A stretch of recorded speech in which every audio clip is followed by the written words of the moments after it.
This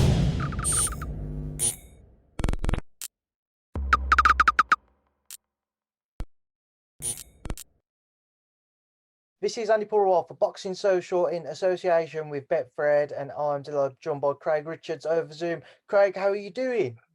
I'm good. I'm good. How are you? I'm good, thank you, mate. It's good to catch up. It's been a few months since we last spoke. Lots gone on with yourself. Before we come on to your most recent fight, which was a couple months ago, kind of what are you up to these days?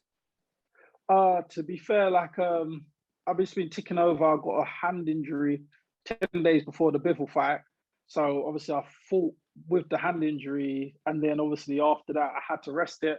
A little tear in one of my tendons in my hand. But it's exactly today I just took the thing off my hand.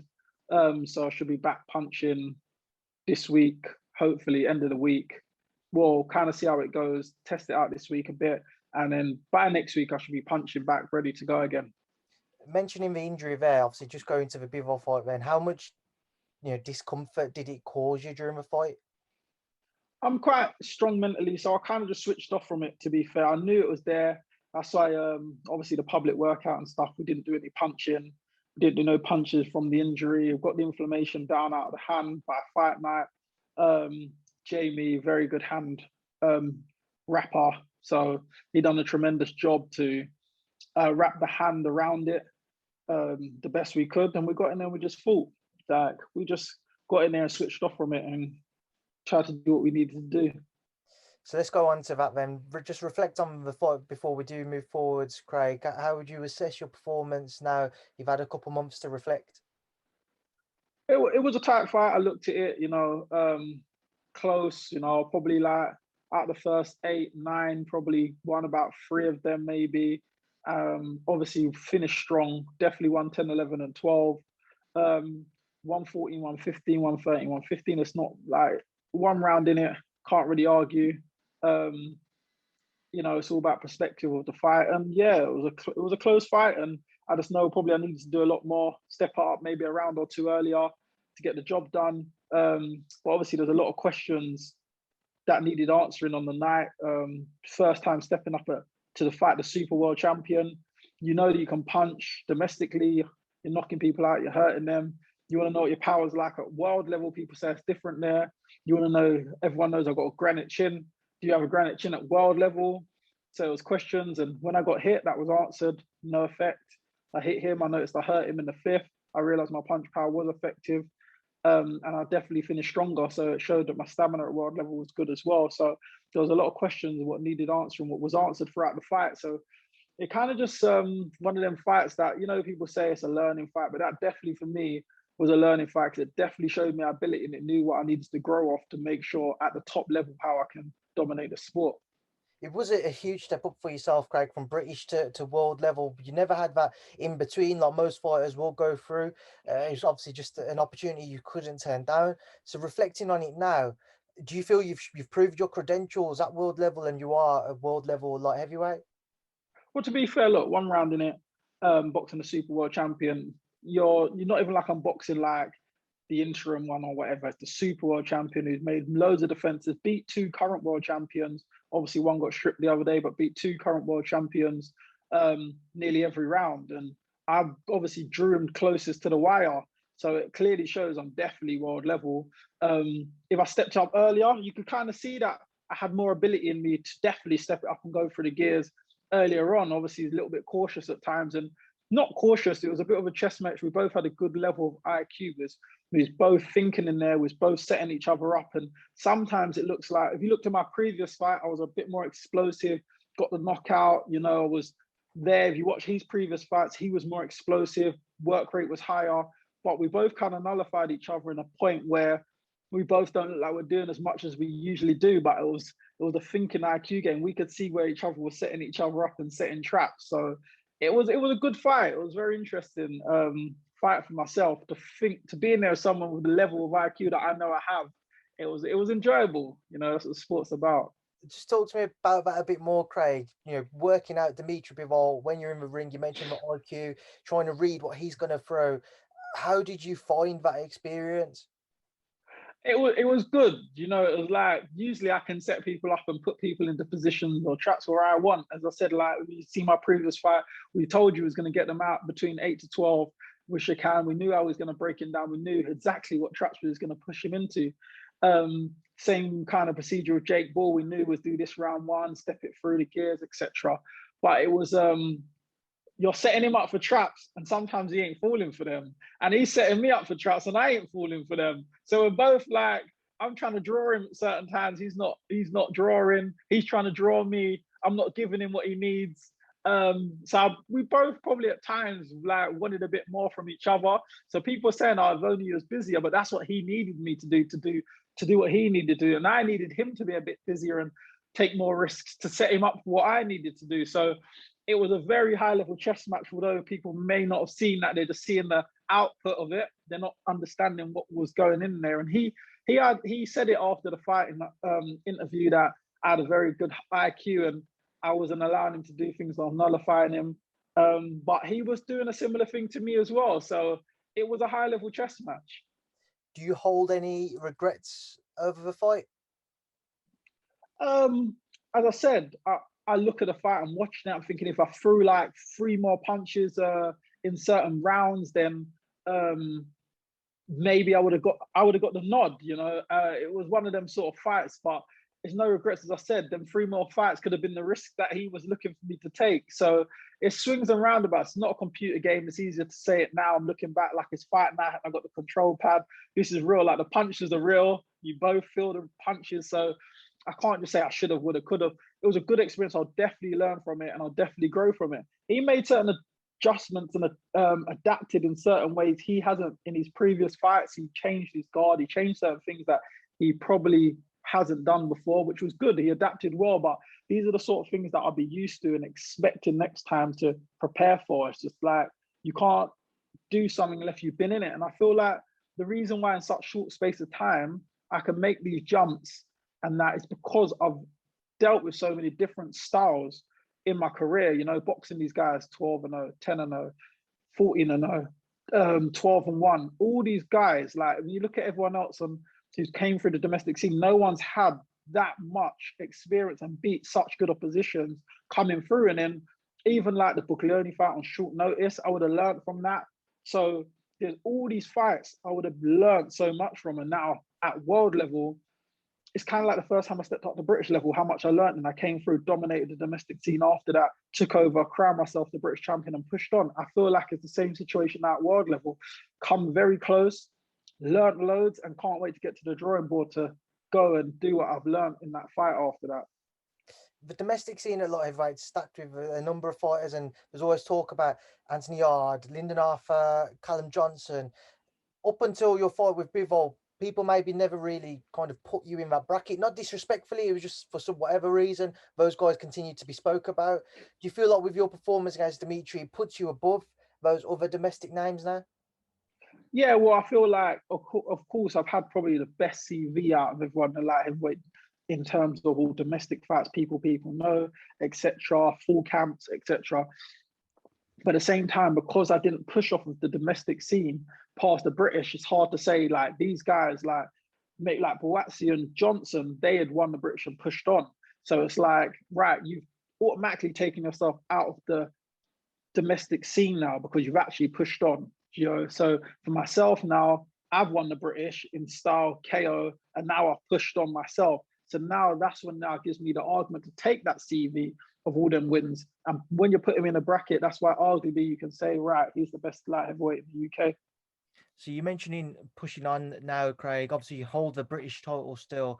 What is next for you, though? Do you see yourself defending against Hosea Burton, who's obviously a mandatory challenger on the back of his win against Liam Conroy, or are you looking elsewhere?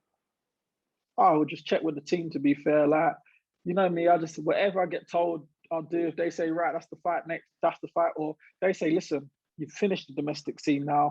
No going backwards. You're spot to super champion. Push on your world level. I'll say, great. They might say, look, quick warm-up fight against Jose, push on, whatever. Not whatever. They might just say, do you know what I'm saying? So depending on whatever they say to me is what I'll do. I'm just a fighter. I get told the instructions. That's why I have a team and a manager. Whatever he says is what goes. But on a personal note for yourself, Craig, the pair of you, if you was to be Hosea next, what would you make of a fight between you two What of me and versus Jose? Hosea Burton? Yeah. It is what it is, be another domestic fight. I feel like, as I said, domestically, I beat the best out of them. Shakan Pitters, I think he's probably the best on the domestic scene now. Um, and I felt like I beat him in good style, good fashion. I don't believe that any of these other guys, even domestically, would beat Shakan. So um, I believe I'd beat any of them very comfortably if I stepped back and fought any of those guys. So just to come on to some of those other guys, then some of them have been fights recently. I don't suppose you've been watching, obviously, Lyndon Arthur versus David Ferracci a couple of weeks last weekend or the weekend before. To be fair, it's unlike me, but I didn't watch it. I always watch all the boxing. It was actually my friend's birthday that day, so I never got to watch it. I did think I might catch up with it if I think about. I don't think it's on YouTube, so I never got a chance to catch up with it. I've seen the comments about it and the opinions about it, but I didn't get to watch it personally myself, so I can't have a opinion on it. So just on the back of that, again, there's talk about the rematch between Lyndon and Arthur-Yarde. If that was to go ahead as planned, what would be your thoughts on seeing that one this a second time around? Do you think we'll see a different outcome? Well, they've both had a feel of each other now, so it depends on now who has the better game plan of the fight. You know, it was similar to the first fight. Everyone knew that Lyndon's the boxer, Yard's going to be the more aggressor. If Yard can get to him and get the stoppage, if not, Lyndon will outpoint him. So I don't know. It's two complete different styles and an interesting fight. Another one, which I'm sure you'll be keeping your eye on, is Josh Buatsi versus Ricard Bolotniks, which is another great little fight there. What do you make of it? Good fight again. Bolotnik's on good form. I did watch him throughout the Golden Contract. I saw when he stopped Stephen Wardley. I saw when he pretty much stopped Jose, but I think it went to decision in there. I think it ended up being a couple counts. And then I saw him stop the guy in the finals, the German fella, and he was on good form, you know. So it's interesting, you know. He's up for the fight. Obviously, Buatsi will be up for the fight. Yeah, it makes out to be a good fight. It's an interesting as a boxing fan. I'm interested to watch that myself. Do you have a kind of an opinion on so who will win?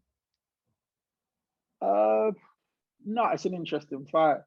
Interesting fight. Yeah, we know Benotsi's been stopped before, but he's on good form right now. So it's actually a good time for him to have the fight with Buatsi. It's an interesting fight. I'm not sure. You know, I haven't watched both of them too much in depth as pros. Like I've seen Josh as an amateur, boxing tremendously. I've seen him in some of these pro fights. But Notkins, I've seen a few of his, but not too much in depth to know what each other bring to the table to that degree. Greg, at least obviously on the recovery from your hand injury and knowing you're just back into the gym now, have you had a chance to go and train at the new Matchroom gym yet? No, it's going to be my first time this week. You know, I'm looking forward to it. I'm excited. You know, yeah, I'm excited. It looks good. They've all been showing me the pictures, the video, the gym.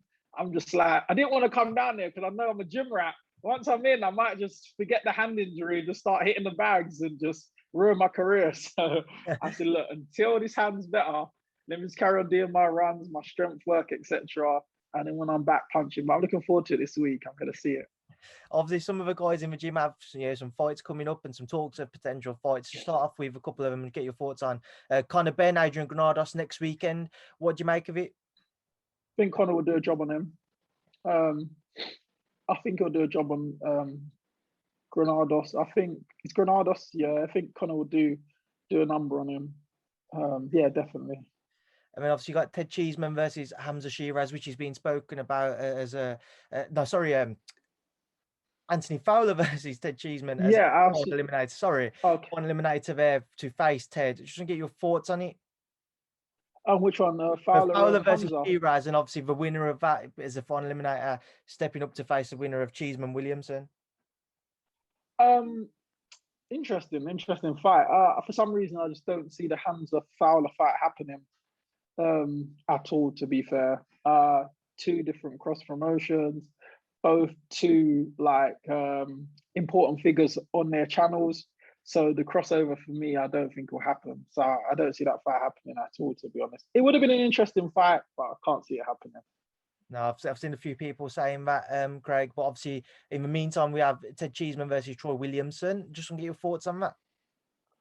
I think yet again, Cheeseman will do a number.